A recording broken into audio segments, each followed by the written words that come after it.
So anti Mullerian hormone ఇది test ఎప్పుడు చేస్తారు అంటే యాక్చువల్ గా యాంటీ ములేరియన్ హార్మోన్ డేట్ వచ్చిన 2వ రోజు 3వ రోజు టెస్ట్ చేస్తాం అనమాట.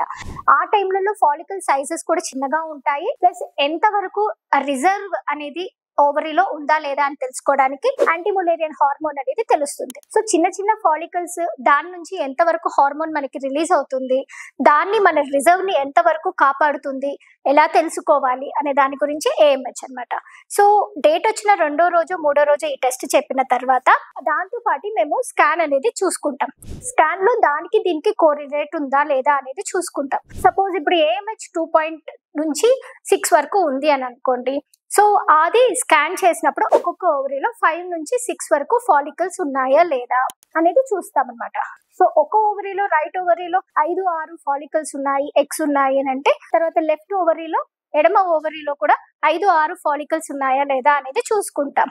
ఒకవేళ 2 కంటే తక్కువ ఉంది అంటే ఏఎంహెచ్ అనేది తక్కువ ఉంది అంటే మనకి అట్లనే ఓవరీస్ లలో కూడా 5-6 ఫాలికల్స్ కంటే కూడా తక్కువ ఫాలికల్స్ ఉంటాయి. సో ఇది ఆడవాళ్ళలో రిజర్వ్ అనేది చెప్తాం. ఒకవేళ 6 కంటే 9, 10 ఉన్న వాళ్ళకు కూడా ఉంటుంది. వాళ్ళకి నీటి బుడగల సమస్య PCOS అనేది ఉంటుంది. అప్పుడే మేము స్కాన్ చూసుకున్నాం అనుకోండి, మాకు 5-6 ఫాలికల్స్ కాకుండా ఇంకా ఎక్కువ ఫాలికల్స్ ఉంటాయి. అంటే 10 నుంచి 12, 13 లేకపోతే 16 వరకు ఫాలికల్ కౌంట్ ఉంటుంది అన్నమాట.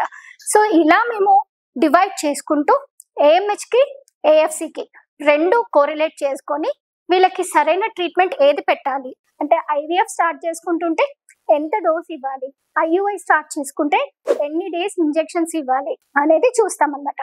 సో ఈ 2 చాలా ఇంపార్టెంట్ అన్నమాట. థ్యాంక్ యూ అండి.